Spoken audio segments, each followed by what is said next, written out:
Hi friends, welcome to my YouTube channel where we'll dive into the fascinating world of drawing realistic eyes. Whether you are a beginner or an experienced artist, mastering the art of drawing eyes can significantly enhance your skills. Today, we'll break down the process into simple steps, starting with basic shapes and then moving on to shading techniques to bring depth and realism to our drawing. Every complex object can be broken down into simpler shapes.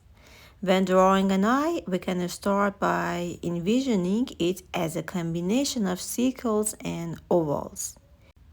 The eyeball itself is roughly spherical, while the eyelids can be represented by ovals.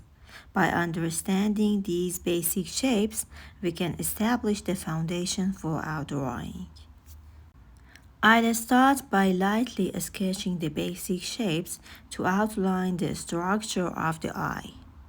And then start with a circle for the eyeball and two ovals for the upper and lower eyelids. And I try to pay attention to the proportions and placement of these shapes as they will determine the overall look of the eye. Once the basic shapes are in place, I want to try my new soft tool to make the basic layer of the shading. And I want to use this tool instead of the eyeshadow pad that I always used. And after I completed the first layer, it's time to add more details.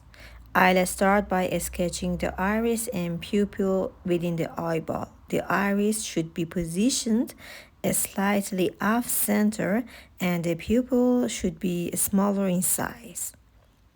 Next, I'll define the shapes of the eyelids and curves and the angles to create natural looking eye.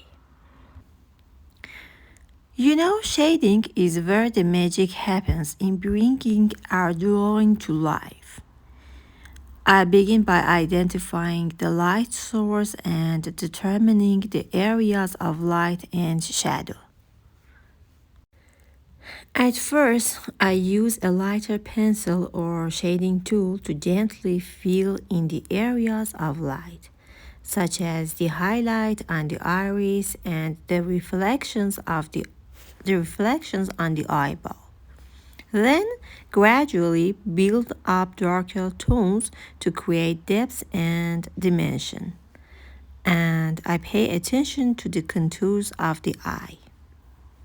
To further enhance realism, I consider adding texture to the different elements of the eye.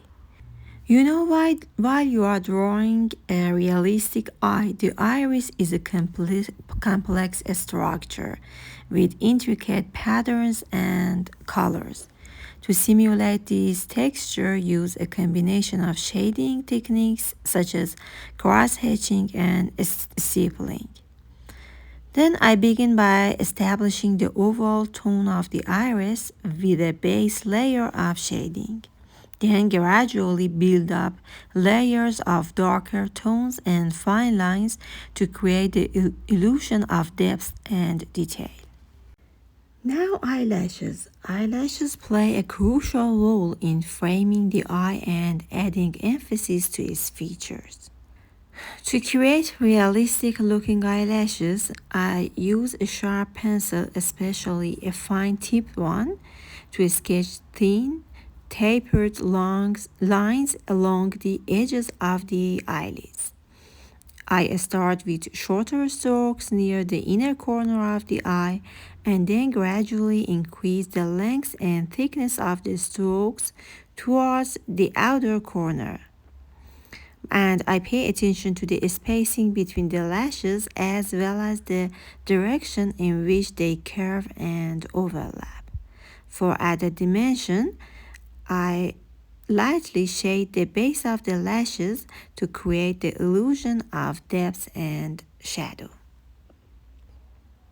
You know, drawing a realistic eye requires patience, practice, and attention to details. By starting with basic shapes and gradually adding details and shading, we can create a lifelike depiction that captures the beauty and complexity of the human eye.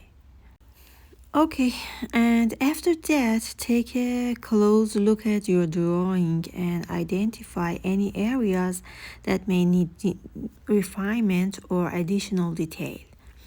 These could include sharpening the edges of the iris, defining the highlights and shadows on the eyelids, or adding subtle variations in shading to create depth and dimension. Here we use a combination of precision and observation to capture the intricacies of the human eye. And we pay attention to subtle nuances such as reflections, tear ducts, and the curvature of the eyeball. Here we can use an eraser to clean up any stray lines, smudges, or unintended marks that may distract from the overall quality of the drawing. Here we should take care not to erase too aggressively, as this can damage the paper or remove necessary shading. Instead, we use a gentle controlled motion to selectively erase unwanted elements while preserving the integrity of the drawing. Once you're satisfied with the overall look of your drawing, it's time to add any final touches to elevate it to a finished piece of art. Take a moment to step back and admire your artwork, appreciating the time, effort, and attention to the detail that went into creating your masterpiece. I hope you enjoyed it and happy drawing!